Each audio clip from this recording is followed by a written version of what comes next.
আজ আমি তোমাদের এমন একজন মানুষের গল্প বলবো যিনি ছোটবেলা থেকেই স্বপ্ন দেখত আর সেই স্বপ্নকে ধৈর্য ও পরিশ্রমের মাধ্যমে বাস্তব করেছেন।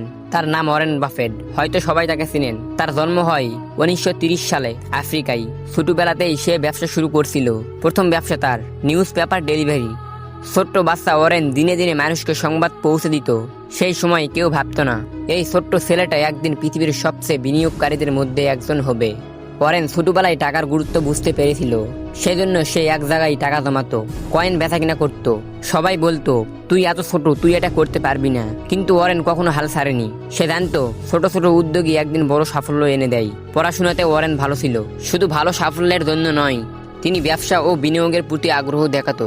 মাত্র 11 বছরে সে স্টক মার্কেটে ইনভেস্ট করা শুরু করে। হ্যাঁ, 11 বছর বয়সেই।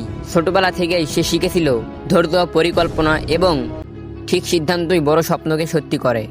বছরের পর বছর ওয়ারেন ধীরে ধীরে পরিশ্রম করলো। তিনি শুধু টাকার দিকে তাকাতো না, তিনি দেখতো কোম্পানির মান, শক্তি এবং ভবিষ্যৎ সম্ভাবনা। অনেকেই তার সিদ্ধান্ত নিয়ে হাসতো, কিন্তু ধৈর্য আর কৌশল তাকে সাফল্যের শিখরে পৌঁছে দেয়।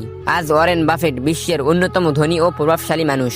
কিন্তু তার জীবনের মূল্য এবং শিক্ষা এই ছোটবেলায় শিখেছিল সে। ধৈর্য এবং পরিশ্রম তাকে এখানে নিয়ে এসেছে।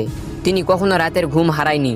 শুধু লক্ষ্য ছিল ধীরে ধীরে বড় হওয়ার। তুমি যদি ছোট থেকে শুরু করো তাহলে ভয় পাওয়ার কিছু নেই। হাল ছেড়ো না, ছোট উদ্যোগী একদিন বড় সাফল্য এনে দেয়। ওয়ারেন বাফেটের মতো ধৈর্য, কষ্ট এবং বিশ্বাস দিয়ে তুমি নিজের স্বপ্ন পূরণ করতে পারবে।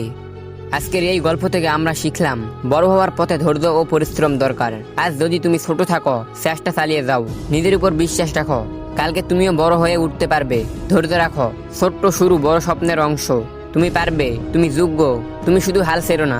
আজকের এই ভিডিওটা এতটুকুই। দেখা হবে অন্য কোনো ভিডিওতে। ভিডিওটা যদি একটুও ভালো লেগে থাকে ভিডিওটাতে লাইক দিয়ে চ্যানেলটা সাবস্ক্রাইব করে রাখো। দেখা হবে পরবর্তী ভিডিওতে।